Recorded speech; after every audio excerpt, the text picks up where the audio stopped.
আজকে চলে যাচ্ছি মল। রুমে বসে বসে না একটুকুও ভাল লাগতেছিল না, ভাবলাম মল যাই, মনটাও ভালো হয়ে যাবে, আর কিছু নেওয়ারও আছে নিয়েও নেব। আর আনামকে দেখে মনে হচ্ছিল ওরও রুমে বসে বসে ভাল লাগছে না, কারণ অনেক দিন পর থেকে বাড়ি থেকে আসি, তো বাড়িতে তো অনেকজনের সাথে থাকতো, এখানে এসে একা হয়ে গেছে।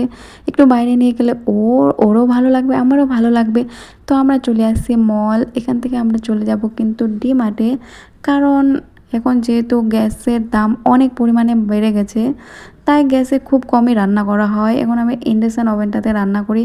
আর আমার ইন্ডাকশান ওভেনটার না কোনো ননস্টিকের কড়াই নাই, যেহেতু ইন্ডাকশান ওভেনগুলোতে ননস্টিক স্টিলের এগুলোই মানে কড়াই চলে।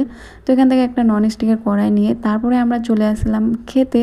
এখান থেকে খাওয়া করে তারপরে চলে যাবো আনমের জন্য ড্রেস নিতে। আর আনম না এখন বড় হয়ে গেছে, কারণ ওর ড্রেস ও নিজে নিজে পছন্দ করছে, আমাকে দেখা দিচ্ছে যে মাম্মি আমি এটা নেব ওটা নেব। ওর হাতে যে ড্রেসটা আছে ওটাও ও নিজে পছন্দ করেছে।